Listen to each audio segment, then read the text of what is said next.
এই কিন্তু তোমাদের জীবনে সে আশীর্বাদকে নিয়ে আসবে প্রভু যিশুর নামে। বলো আমেন। কারণ আজকের বিষয় আজকে জানবো বা আমাদের নিজেদের জানার দরকার আছে, জানার প্রয়োজন আছে। আজ আমরা যে পরমেশ্বরের মন্ডলীতে আসতেছি, আমাদের উপরে যে আমাদের পিতা যে যোজনাকে রেখেছেন বা কি বিজ্ঞান এই বিষয়গুলো আমরা জানতে পারবো। হালেলুয়া।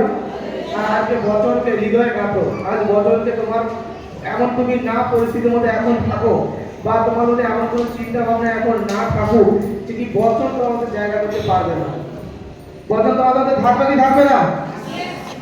আজকে বচন তোমাদের মধ্যে রাখো যে আজকে যে বাক্য আমার জন্য হবে সে বাক্য আর চমৎকারী বাক্য হবে। আজকে বচন পরমেশ্বর আমাদেরকে সে শিক্ষা দেবে। আর বচন দ্বারা আজ আমরা জানবো, পরমেশ্বরকে জানবো, পরমেশ্বরের বিষয় জানবো এবং প্রভু আমার পরমেশ্বর কত মহান আমরা সেটা জানবো। আজ পবিত্র পিতা আমাদের এটা জানাবেন। হালেলুয়া। প্রত্যেকের নিজের মাথায় হাত রাখো। পবিত্র পিতা পরমেশ্বর সর্বশক্তিমান মহান ঈশ্বর পিতা, আজ তোমার এই পবিত্র বচন, পবিত্র বাক্য যা আমাদের জীবন করতে সাহায্য করে বাবা, তুমি দয়া করো তোমার এই পবিত্র বচন, পবিত্র শাস্ত্র দ্বারা পিতা প্রত্যেকের সন্তান যেন তোমার সেই গাঁথুনি আর মন্দির হয়ে দাঁড়াতে পারে। পবিত্র পরমেশ্বর তুমি দয়া করো প্রভু, স্বর্গ থেকে আশীর্বাদ করো পিতা। প্রত্যেকটা সন্তান যতজন আজ এই বচনকে শুনবে আর বচন দ্বারা তার জীবনে সে যাওয়ার চেষ্টা করবে, তার জন্য সে চমৎকারের গেট তারা খুলতে দেখবে। প্রভু এই বচনকে যতজন প্রধানতা দেবে আর বাক্যকে যতজন পালন করবে তারা নতুন নতুন দিনকে দেখবে প্রভু যিশুর নামে। আমেন। আমি অভিষেক করি প্রত্যেকের সন্তানকে পিতা, তোমার নামে থেকে তোমার রক্তে কভার করি কি এদের মধ্যে থেকে কোনো মন্দ স্পিরিট, কোনো দুষ্ট আত্মা, কোনো বচন চুরি করতে পারবে না। প্রভু তোমার বাহিনী দ্বারা তুমি তাদেরকে আদরে রেখো প্রভু যিশুর নামে। আমেন। দেখো মূল বিষয় আমাদের জীবনে মণ্ডলীর প্রয়োজন কেন? আজকে আমার মূল বিষয় মনে রাখো, প্রত্যেককে বলবে আমাদের জীবনে মণ্ডলীর প্রয়োজন কেন, কারণ কি? আজকে চার্চে আসবো কেন? মণ্ডলীতে আসবো কেন? বাড়িতে তো বসে প্রার্থনা করলে হয়। হ্যাঁ, বাড়িতে বসে প্রার্থনা তুমি আওয়াজ পাবে, সবই পাবে, কিন্তু আমাদের জীবনে মণ্ডলীর প্রয়োজন আছে। আছে কি নাই? যারা বিশ্বাসী তারা বাইবেল পাঠ করে তারা জানে কি একটা মণ্ডলীর প্রয়োজন, জেরুজালেমের প্রয়োজন, যা বাইবেলেও লেখা আছে। আর সেখানে পরমেশ্বরের দাস আসেন যিনি কিনা অদৃশ্যমান ঈশ্বরের কথাকে আমাদের কাছে প্রকাশ করেন, ঈশ্বরের কথাকে আমাদেরকে জানান, পরমেশ্বর আমাদের জন্য কি ভাবনা চিন্তা রেখেছেন তা আমাদেরকে তিনি জানান। হালেলুয়া। আর মণ্ডলীতে আজ আমাদের জীবনে মণ্ডলী কেন প্রয়োজন আমি 5টা বিষয় তোমাদেরকে বলবো। আর এই 5টা বিষয় তোমরা মনে রাখবে, এই 5টা বিষয় তোমরা জানবে। আর এই 5টা বিষয় তোমরা জানার পরে ভাবে যে হ্যাঁ প্রকৃত আমাদেরকে মণ্ডলীতে আসা প্রয়োজন আছে। প্রত্যেকের কাছে কি ডায়েরি আছে? কতজনের কাছে ডায়েরি আছে? নোট করার জন্য খাতা আছে, ডায়েরি আছে? দেখো বিশ্বাসী তো অনেকজন আছে আমরা, কিন্তু পরমেশ্বরের বচনকে বই নিয়ে যাওয়ার জন্য কোনো সামগ্রী আমাদের কাছে নেই। প্রত্যেকটা বিশ্বাসী এখানে তোমরা ফেল হয়ে যাচ্ছ। পরমেশ্বরের বচনকে আগলে রাখো। দেখো প্রত্যেকজন শান্ত হোক। 1 নম্বর দেখো, 1 নম্বর বলছি পিতার রাজ্যের বিষয়ে জানা। মণ্ডলীতে এলে তুমি জানতে পারো পিতার রাজ্যের বিষয়ে। দ্বিতীয়, পিতার মহিমাকে দেখা।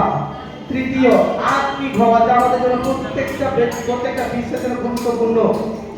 4, বাক্য পাঠ শোনা। বাক্য পাঠ করা যেমন আমাদের জীবনে অত্যন্ত প্রয়োজন, তোর বাক্য শোনা অত্যন্ত প্রয়োজন। আর 5, নিজেকে প্রস্তুত করা স্বর্গ রাজ্যের জন্য। আমেন। এই 5টা জিনিস, আরো অনেক আছে, আরো অনেক টপিক আছে, আমি 5টা টপিক তোমাদেরকে দিয়েছি। 1, পিতার রাজ্যের বিষয়ে জানা। 2, পিতার মহিমাকে দেখা। 3, আত্মিক হওয়া। 4, বাক্য পাঠ শোনা। 5, নিজেকে প্রস্তুত করা স্বর্গ রাজ্যের জন্য। কতজন চায় স্বর্গ রাজ্যে যেতে? পরমেশ্বরের কাছে কতজন যেতে চায়? যা বাক্যে প্রভু যিশু বলে গেছেন আমি তোমাদের জন্য এক গৃহ নির্মাণ করতে যাচ্ছি, ওখানে তোমাদের জন্য এক গৃহ আমি স্থাপন করিব, আর শেষের দিনে আমি তোমাদেরকে উঠাবো। এটা কতজন বছরে পড়েছে তো? আর সেখানে কতজন যেতে চায়? আর তার জন্য তোমার জীবনে একটা মণ্ডলীর প্রয়োজন আছে, এক পালকের প্রয়োজন আছে, পাস্টরের প্রয়োজন আছে তোমার জীবনে। আর তার কারণে তোমাকে পরমেশ্বরের জেরুজালেমে আসতে হয়। আছে জেরুজালেমে এলে তুমি এই বিষয়গুলো জানবে, তুমি আত্মিক হবে এবং পরমেশ্বর যে চিহ্ন চমৎকার অলৌকিক কার্যকারীগুলো করছেন তা তোমরা জানবে এবং নিজের চোখে দেখবে কি প্রভু কি মহিমা করছে। আজ পরমেশ্বর যে সাক্ষীগুলো করেছে তোমরা নিজের চোখে দেখেছো? হ্যাঁ কি না? আজ জননী পরমেশ্বরের অভিষেককে দেখো কত জনকে সামনে আনা হয়েছিল, আরো হিলিং হবে। আজ বাক্য তুমি নিজের কানে শুনবে, আর বাক্যকে নিজের কানে শুনে তুমি জানবে করে যে আমার এই চলাটা ভুল ছিল, আমার এই ভাবনাটা ভুল ছিল, আমার জন্য ওই স্থানটা ঠিক ছিল না, আমার জন্য এই স্থান ঠিক, তা তুমি জানতে পারবে। কারণ পরমেশ্বরের বচন দ্বারা কোনটা ভালো কোনটা মন্দ পরমেশ্বর তোমাকে বাক্য দ্বারা বচন দ্বারা জানিয়ে দেবেন, প্রভু তোমাকে শিক্ষা দেবেন। আর প্রভুর কাছে তুমি যখনই আসবে পরমেশ্বরের বিষয়ে জানবে, প্রভু যিশু যখন তোমার মধ্যে আসবে, তুমি যখন প্রভু যিশুর মধ্যে থাকবে, তার অভিষিক্ত হাত যখন তোমার মধ্যে থাকবে, পরমেশ্বর তোমাকে কিন্তু সেই কাজের জন্য প্রস্তুত করে তুমি নিজে থেকে পর্যটন স্পিরিচুয়াল হবে, আত্মিকতায় ভরপুর হবে, আর শেষের দিনে প্রভু যিশু তোমাকে উঠাবেন। আমেন। দেখো আমি এখানে দেখবো প্রথম বচন দেখবো ইফিসীয় তার 1:18, ইফিসীয় 1:18। হালেলুয়া। যাহাতে তোমাদের হৃদয়ের চক্ষু আলোকময় হয়, যেন তোমরা জানিতে পাও তাহার আহ্বানের প্রত্যাশা কি, পবিত্রগণের মধ্যে তাহার দয়াধিকারের প্রতাপ ধন কি। আমেন। হালেলুয়া। দেখো ইফিসীয় 1:18 এখানে বলছে যাহাতে তোমাদের হৃদয়ের চক্ষু আলোকময় হয়। তিনি সজ্জামিন চক্ষুর কথা এখানে বচনে লেখা নেই। হৃদয় যে চক্ষু আছে, যে আত্মা যে প্রয়োজন আছে, তিনি সেটাকে খুলতে বলেছেন। আর কি বলছে, যেন তোমরা জানিতে পাও তাহার আহ্বানের প্রত্যাশা কি। তোমাদেরকে যে ডেকেছে এর প্রত্যাশা কি তা তোমাদেরকে জানতে হবে, আর পরমেশ্বর তার বাক্য দ্বারা জানাবেন। আর কি বলছে, পবিত্রগণের মধ্যে তাহার দয়াধিকারের প্রস্তাব ধর কি। আচ্ছা এখানে আমি 22 দেখবো, 1:22। হালেলুয়া।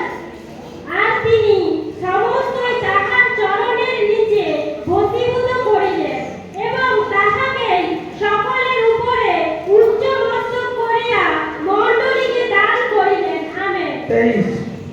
সেই মণ্ডলী তাহার দেহ, তাহারই পূর্ণতা স্বরূপ, যিনি সর্ববিষয়ে সমস্তই পূরণ করেন। আমেন। হালেলুয়া। দেখো 23 আবার বলছে সেই মণ্ডলী তাহার দেহ। অনেক গুরুত্বপূর্ণ কথা বলছে এখানে। আচ্ছা আজ আমি তোমাদের বলছি, আজ কোনো অনুষ্ঠান হচ্ছে, তোমার যদি মাথার কোনো পেইন হয়, মাথার কোনো প্রবলেম হয়, তোমার পা কি বলবে যে মাথার প্রবলেম হচ্ছে, আমি যাবো ওখানে? তোমার বিদ্যুৎটা মধ্যে লাগবে কি লাগবে না? খ্রিস্টে আমরা সেরকমই। আজ প্রভু যিশু তার দেহতে আমরা প্রত্যেকটা অঙ্গ প্রত্যঙ্গ হয়ে জুড়ে আছি। প্রভু যিশু সেই দেহ, আর আমরা প্রত্যেকজন অঙ্গ প্রত্যঙ্গ। আজ তোমার যদি একটা অঙ্গে, যদি তোমার দেখো তোমার পায়ে, আমি তোমার পায়ে একদম ছোট্ট যে নখ, সেখানে যদি তোমার আঘাত লাগে জোরে, তোমার চোখ থেকে জল পড়ে কি পড়ে না? হ্যাঁ কি বলা? প্রত্যেকটা কথা আমি ফিরে আসবো, প্রত্যেকটা কথাকে তোমরা আগে জ্ঞান করো কি বচন কি বোঝাতে চাইছি। আচ্ছা তাহলে চোখ তো এখানে আছে, কিন্তু পা তো এত নিচে আছে, কিন্তু দেখো ওখানে যখনই আঘাত লাগ দিচ্ছে তোমার চোখে কিন্তু হয়েছে, তার আগে কিন্তু তোমার ব্রেন অনুভব করছে। যতজন আজ মণ্ডলী, আজ তোমরা যতজন বিশ্বাসী আছো, যিশু খ্রিস্ট সেই দেহ, আর আমরা সেই অঙ্গ প্রত্যঙ্গ, আমাদের মধ্যে যে মিলিত যে ভাবটা, সে জিনিসটা আজকের বিশ্বাসীদের মধ্যে হারিয়ে গেছে। আর তার কারণে তারা আত্মিক হতে পারছে না, স্পিরিচুয়াল হতে পারছে না। আর এটাও ধারণার মধ্যে নেই যে আমাদের পিতা এক, আমরা এক। আর তার আগে কি বলছে, দেখো 18 বলছে তোমার হৃদয় চক্ষু খুলতে হবে। আজকে যিশু খ্রিস্টের কাছে এলে তুমি গছা গছা টাকা পাবে না, এই ধারণা থেকে তোমাকে বেরিয়ে আসতে হবে। প্রভু যিশু তোমাকে স্বর্গের কথা বলছে। প্রভু যিশু অদৃশ্যমান ঈশ্বর পিতা, তার প্রচারকে এখানে করেছেন, তিনি পিতার মহিমাকে এখানে করেছেন। আর তিনি আমাদেরকে কথা দিয়েছেন পরমেশ্বর কি আমি তোমাদেরকে সেই স্থানে নিয়ে যাব যেখানে আমি থাকি। হালেলুয়া। প্রভু যিশু সেই কথা দিয়েছেন। আজ প্রত্যেকজনকে সেইভাবে তৈরি হতে বলছে বাইবেল, সেইভাবে প্রস্তুত হতে বলছে বাইবেল। আজ তোমরা অনুসরণ করো। আজ যদি তোমাদেরকে কেউ নিমন্ত্রণ করে, তোমরা কি শুষ্ক হয়ে যাবে? হ্যাঁ কি না? প্রত্যেকজন সুন্দর সুন্দর আসবাবপত্র তোমরা কিনবে, সুন্দর সুন্দর ভাবে তোমরা সাজ পোশাক করবে, আর তারপরে সেই কুটুম্বের বাড়িতে যাবে। হ্যাঁ কি না? আজ যখন খ্রিস্ট তোমাদেরকে আমন্ত্রণ করলেন, আজ সেখানে যখন বিবাহ ভোজ হচ্ছে, তোমরা কি এমনি এমনি পৌঁছাতে পারবে? পারবে না। আজ মণ্ডলী আজ তোমাদেরকে সেই শিক্ষা, সেই জ্ঞান দিচ্ছে।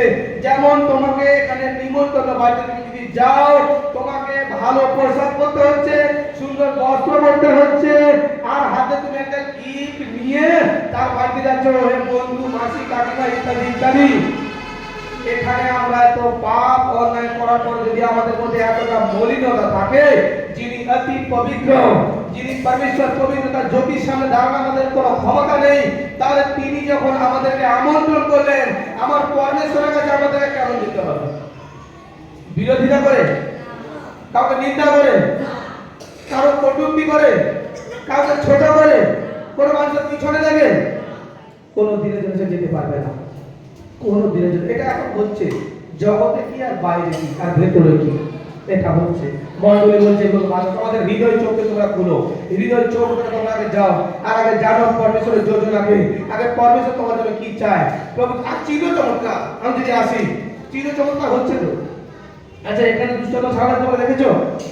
দুষ্টতা ছাড়া দেখেছো তো? হ্যাঁ কি না? আচ্ছা অন্য জাতি কি দুষ্টতা ছাড়ায় না? ছাড়ায় না? ভূত ছাড়ায় না? হচ্ছে তো। তফাৎ কোথায়? তফাৎ কোথায়? এখানেও যিশু আসলে ছাড়ানো হচ্ছে, তারাও তাদের দেবদেবদের নামে ছাড়াচ্ছে। ভূত ছাড়ানোটা বিষয় নয়, মনে রাখো। ভূত ছাড়ানোটা বিষয় নয়, পরমেশ্বরের রাজ্যের বিষয় জানা, পরমেশ্বরের পরীক্ষাকে জানা। আর আমি কোনো প্রবলেমে বলেছি, সবাই দেখছি যাচ্ছে দল বেঁধে, চলো ঈশ্বরের কাছে ওখানে গেলে এই হয়ে যাবে সেই হয়ে যাবে, তার কারণে আমি এসে চুপচাপ বসেছি, পরমেশ্বরের প্রার্থনা আমি শুনতেছি, আমিও কিছুদিন প্রার্থনা করতেছি, আর আমার কার্যক্রম শেষ হলো, তারপর কে যিশু আমি জানি না। এদের জীবনে হুট করে সাক্ষী খুলে না পরমেশ্বর। এই বিষয়টা আমাদের এই জিনিসটা মন থেকে মুছে ফেলো।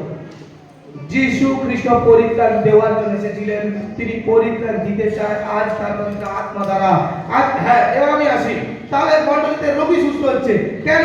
কারণ তিনি তোমাকে শুনছেন, তিনি জানেন, তিনি কথা দিয়েছেন, আমি তোমাকে কখনো অনাথ রেখে যাব না। হালেলুয়া। আর তিনি যা কথা দিয়েছেন, তিনি সেই কথা দ্বারা তিনি আমাদের সঙ্গে কার্যকারী করছেন। আজ চার্চ দেখো, পরমেশ্বর যা কথা দিয়েছেন তিনি সেই কথা দ্বারা চলছে। আজ শত পাপে আমরা কারা ছিলাম, শত পাপের বোঝা আমাদের উপরে ছিল, তা সত্ত্বেও যখন যিশু খ্রিস্টকে আমরা ডাকছি, তখন যিশু খ্রিস্ট আমাদের জীবনে সেই কষ্ট সংকটকে ধোঁয়া করে উড়িয়ে দিচ্ছে। আজ পরমেশ্বর যা কথা দিয়েছে সে কথা তিনি রাখছেন। আমরা মনুষ্য হয়ে পরমেশ্বরের কাছে অঙ্গীকার করার পরে সঠিক কথাকে আমরা রাখি কেন? রাখবো না কেন? আমি যদি পরমেশ্বর বলে তুমি যেমন বলবে তেমন কাটবে। তুমি অনেক অন্যায় করেছো, অনেক অপরাধ করেছো, এটা অনেক বিশ্বাসী জানে না। প্রভুর কাছে গেছে, আমি প্রভু ক্ষমা করে দেবেন। পরমেশ্বর এমনটা নয় যে তোমাকে ক্ষমা করবেন না। তুমি যখনই যিশুকে প্রভু বলে ডাকবে, তখনই তিনি কিন্তু তোমাকে ক্ষমা করে দিয়েছেন। তুমি যেমন গুণে এসছো তোমাকে তা কাটতে হবে। হালেলুয়া। মানে ব্যক্তি বলবে আমি মার্ডার করেছি, তাহলে একটু কিছু বলবো না। তুমি যেমন বুনবে তুমি তেমনই কাটবে। তুমি সততার বীজ বুনো, তুমি সততার কাটবে। তুমি অসতের বুনবে, তুমি অসতের কাটবে। কারণ পরমেশ্বর তোমাকে সেই শিক্ষা দিচ্ছে। আজকে অনেকে জানে আর এদের ঈশ্বর মিথ্যা, এদের ঈশ্বর ফ্রড, অনেকে বলে, কিন্তু আমি তোমাদের সত্য বলছি, তুমি যা বুনবে তুমি তা কাটবে।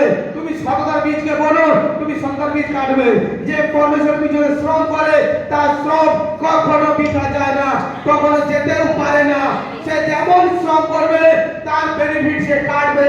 পরমেশ্বর তোমার বাড়িতে পৌঁছাবে সে বেনিফিট, পরমেশ্বর তোমার বাড়িতে নিয়ে যাবে সে পরিত্রাণকে। কারণ তিনি ঈশ্বর, তিনি যা কথা দেন তিনি সেই কথাকে রাখেন প্রভু যিশুর নামে। হালেলুয়া। তিনি তোমার আমার ঈশ্বর। প্রত্যেকজন বলে তিনি আমার ঈশ্বর। আজ পরমেশ্বর দেখো, আজ অনেক বিশ্বাসী অনেক ভাবনাকে নিয়ে প্রভু যিশুকে স্মরণ করে। আমি গেল অনেকে বলে না, বিশ্বাসীকে দেখে খ্রিস্টান হয়ে তোদের কত টাকা দিয়েছে, বলে না এটা টাকা খ্রিস্টান হয়ে গেছে। বলে টাকা দেয় না, উল্টে আমাদেরকে দিতে হয়। ওখানে আমাদেরকে কেউ দেয় না, উল্টে দিতে হয়। তবে হ্যাঁ, পরমেশ্বর যা দেয় তার কেউ দিতে পারে না, কেবল পরমেশ্বরই একমাত্র দিতে পারে। সেই রাস্তাকে যারা বন্ধ করে দিয়েছে, কিন্তু পরমেশ্বর সেই রাস্তাকে তোমার জন্য খুলে দিয়েছে। আর প্রত্যেকটা মানুষ তোমাকে নিচু করেছে, পরমেশ্বর তোমাকে উচ্চতার জন্য কখন তুলবে? তুমি যখন তার দেখার রাস্তাতে চলবে, তুমি যখন তার জ্যোতিকে নিয়ে চলবে। আর পরমেশ্বর এমনই পবিত্র, তার নাম এতটাই পবিত্র, যখন তুমি তার নামকে জপ করতেছ, যখন তুমি আমার পরমেশ্বরকে শুনতেছ, পরমেশ্বরকে জানতেছ, তোমার মধ্যে কিঞ্চিত মাত্রা কোন রকম অন্ধকার স্পট তুমি বাসা বাঁধতে দিও না। অন্ধকার স্পটকে তোমার মধ্যে রেখো না, কারণ তিনি অতি পবিত্র। প্রত্যেকজন মনে রাখো, তিনি অতি পবিত্র। আজ দেখো পরমেশ্বর কেন ব্লেসিং করছে এত মানুষকে, আজ এত মানুষের কেন চমৎকার করতেছে, তাদের প্রার্থনা, তাদের আজকে তুমি প্রার্থনা করছো, ঘন্টা ঘন্টা প্রার্থনা করছো, দিন দিন উপবাস করতেছো, কিন্তু একটা জায়গায় তুমি ফেল হচ্ছ, তোমার মুখের অঙ্গীকার নেই, তোমার মুখের সঠিক অঙ্গীকার নেই। আজ এমনও ব্যক্তি আছে, এমনও জন আছে যারা পুলপিটে দাঁড়িয়েও মুখের অঙ্গীকারকে খারাপ করে, চার্চে বসে মুখের অঙ্গীকারকে খারাপ করে। দেখো তুমি যত ফাস্টিং করে রাখো, যত প্রার্থনা করো ঘন্টা ঘন্টা, কিচ্ছু ফরক হবে না, কিছু যায় আসবে না, কারণ তোমার মুখের অঙ্গীকার নেই। যে জীব পরমেশ্বর তোমাকে দিয়েছে, সেই জীবের ব্লেসিং তোমার কাছে আছে। সঠিক অঙ্গীকারকে করো, পরমেশ্বরের চমৎকারকে তোমার জীবনে দেখতে থাকবে, তোমার জীবনে তুমি যে সামর্থ্য দেখতে থাকবে। আজ আজ অনেক ব্যক্তি ভাবছে কি, আজ আমাকে পরমেশ্বর অনেক ব্লেসিং করে দিয়েছে, আর সে তার নিজের মতন করে কিছু জাজমেন্ট করে দিচ্ছে, নিজের মতন করে মানুষের মাঝে কিছু মিলিয়ে দিচ্ছে, নিজের মতন করে কিছু বলছে, আর সে কিছু ব্যক্তি হো হো করে দিচ্ছে। কিন্তু মনে রাখো, পরমেশ্বরের লাঠির আওয়াজ হয় না, কিন্তু তার লাঠির বাড়ি যখন পড়ে তখন সব কিছু ফালা ফালা হয়ে যায় যিশু নাসির নামে। হালেলুয়া। আর দেখো প্রভু তোমার জীবনকে পরমেশ্বর এক আশ্চর্যজনক কার্যকারী করবে। 22 বলছে, তিনি সমস্ত তার চরণের নিচে বসীভূত করিলেন। তার প্রভু যিশুর চরণ তলে সমস্ত কিছু বসীভূত করা হয়েছে। আর বলছে, এবং তাহাতেই সকলের উপরে উচ্চ মস্তক করিয়া মণ্ডলীকে দান করিলেন। হালেলুয়া। আজ খ্রিস্ট আমাদের সেই মণ্ডলী, যিশু একমাত্র সেই আমাদের, তিনি যে রাস্তা, তিনি আমাদের সেই উদ্ধারকর্তা। যিশু ব্যতীত আর কোথাও তুমি পরিত্রাণ পেতে পারবে না, যিশু ব্যতীত আর কেউ তোমাকে সেই সাম্রাজ্যে নিয়ে যেতে পারবে না। তোমরা ভাবছো আজ এখানে তুমি ঘুমিয়ে পড়েছো সবসময়ের জন্য, আর তুমি আর নেই, তারপরে কিছু বাইবেল বলছে তারপরেও একটা মৃত্যু আছে। আর পরমেশ্বর বলছে এ দেহের মৃত্যু হয়, আত্মার হয় না। আর সেই আত্মা পরমেশ্বরের সামনে গিয়ে দাঁড়াবে, আর সেখানে তোমার জন্য ন্যায় বিচার হবে, সেখানে তোমার ভালো মন্দ বিচার হবে, সেখানে পরমেশ্বর তোমাকে জাজমেন্ট করে দেবে। তুমি কেমন ব্যক্তি, তোমার মধ্যে প্রভু যিশুর কতটা প্রভাব ছিল, তোমার মধ্যে প্রভু যিশুর কতটা আচরণ ছিল, আজ তোমার মধ্যে কতটা প্রভু যিশুকে পাওয়া যায়, এই বিষয়টা অনেক আছে। আজ রাস্তাতে তুমি যদি বাড়াও, তোমাকে দেখে প্রভু যিশুকে মানুষ জাজমেন্ট করবে। হালেলুয়া। প্রভুদের ব্যক্তি দেখবে নিজের নষ্টামিতে ভরা, অপর ব্যক্তির নিন্দা করতে ছাড়ে না, এসব ব্যক্তির গুরুত্ব দিল না। আমি আজ তোমাদেরকে কিছুক্ষণ আগে বলেছিলাম যে আমি কোনো আত্মীয় বাড়িতে যাই না, কুটুম্ব বাড়িতে যাই না, কিন্তু যখন পিতা আমাকে এতজন দিয়েছে এবং নিজের বাড়িতে হলে যাতায়াত হয়, পরমেশ্বর তোমার সঙ্গে আছে, তিনি তোমাকে কখনো কখনো একা করতে দেবে না। আর তোমরা যার মায়া করছো কি এই ব্যক্তি আমাকে ছেড়ে চলে যাবে, আমার এই প্রবলেম হবে, এই ব্যক্তির কাছ থেকে আমি যখনই পাই তখনই অর্থ পাই। দেখো যখন তুমি যিশুকে দেখেছো, সে তোমাকে বারবার ছোট করছে, বারবার নিন্দা করছে, বারবার ছোট করছে, তুমি তার সঙ্গে বলছো তুমি আমার বন্ধু। মনে রাখো, প্রকৃত বন্ধু যিশু খ্রিস্ট, প্রকৃত বন্ধু প্রভু যিশু। আজ তুমি যদি একলা থাকো, প্রভু যিশুর সঙ্গে বন্ধুত্ব করো, দেখো তিনি সততার বন্ধুত্ব তোমার সঙ্গে রাখবেন। আজ তোমার সঙ্গীর অভাব, প্রভু যিশুকে তুমি করো, তিনি তোমাকে কখনো ধোঁকা দেবেন না। তিনি আসমানের পরমেশ্বর, তিনি তোমাকে কখনো একা ছাড়বেন না, তিনি তোমাকে নিরুৎসাহ করবেন না, তিনি তোমাকে দেখছেন, তিনি তোমার জাজমেন্ট করবেন, আর তিনি তোমাকে সেই পথ দেখিয়ে তোমাকে একা ছেড়ে দিতে যাবেন না, তোমার হাতে তিনি ধরে রাখবেন আর তোমাকে নিয়ে যাবেন তোমার রাস্তাতে, তোমাকে সেই পথে পরমেশ্বর নিয়ে গিয়ে তোমার গন্তব্যস্থানে তোমাকে বসাবেন প্রভু যিশুর নামে। হালেলুয়া। কারণ তিনি কথা দিয়েছেন, আর বাইবেলে সেই কথা বলছেন সমস্ত তাহার চরণের নিচে আছে, সমস্ত পৃথিবীর প্রত্যেকটা কিছু প্রভু যিশুর হস্তে আছে। কেবল প্রভু যিশু পারে তোমাকে সবকিছু দিতে, আর তার উপরে তুমি সেই বিশ্বাস ভরসাকে নিয়ে আসো। আর দেখো একমাত্র সেই প্রভু যিশু তোমাকে উদ্ধার করবে, আর তোমাকে বাঁচাবে, তোমার রাস্তাকে তিনি সরল করবে। আজ তুমি ভাবছো আজ অনেকজন কি করে বলতো, অনেকজন কি করে আজকে এখানে কাল সেখানে এরকম করে বেড়াচ্ছে, বেশিরভাগ জগতের ব্যক্তিরা খেয়াল করবে, আজ এটা কাল সেটা ওটা সেটা করে বেড়াচ্ছে, কোনো এক জায়গাতে শান্তি পায়নি। যারা যিশুতে আছে তারা যিশুতেই শান্তি লাভ করছে দিন প্রতিদিন।